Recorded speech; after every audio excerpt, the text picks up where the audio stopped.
Illinois women's soccer team returns to the NCAA tournament as the 6th seed. They'll take on Southern New Hampshire on Friday afternoon. I'm joined by Alessandra Borsellino and Isabella Muro. Ladies, thank you very much for sitting down with me. Thank you.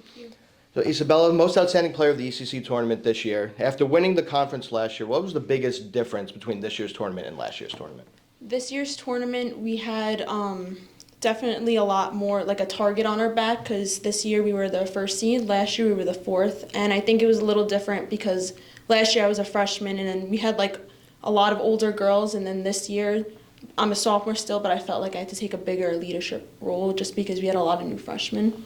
So Alessandra, you being the most experienced player on the team, with the target on your back that Isabella said, how did you try to help the girls understanding what the target meant, but then how to push through those expectations? I think from very early on, we had to get everybody on the same page of it's not high school anymore. It's not your club team. Like every game here means something, whether it's to be regionally ranked or to win in the conference. So I think by us really instilling in that early on, it got them all to buy into what we wanted to do, and where we got home field advantage for both playoff games, which we didn't have last year.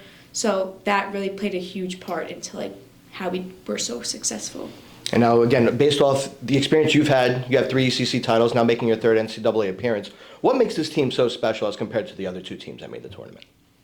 Well, I think because we are so young, that energy and that constant fire would really helped us in the late parts of our game, and not just scrapping on and winning 1-0, but to just really hammer teams and get us all up, and not in the last couple minutes of a game when momentum is changing and stuff like that, our bench and our even people on the field, we all gathered and rallied around each other instead of just seeing what would happen in the last couple minutes. Now, Isabella, you talked about growth for yourself this year, and we saw that a lot on the field.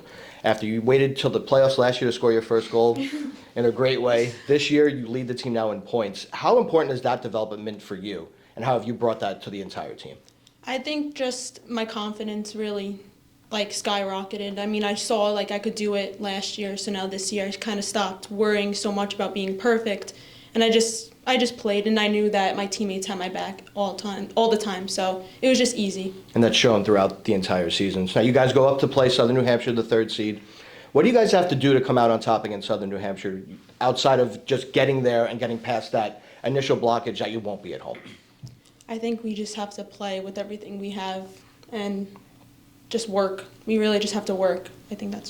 I also think that's a big thing is going to be our mental aspect, and really just playing our game and not letting it affect us that they're number 3 and we're number 6, because you saw in the men's tournament, the 6th seed won everything, so it really does not mean anything.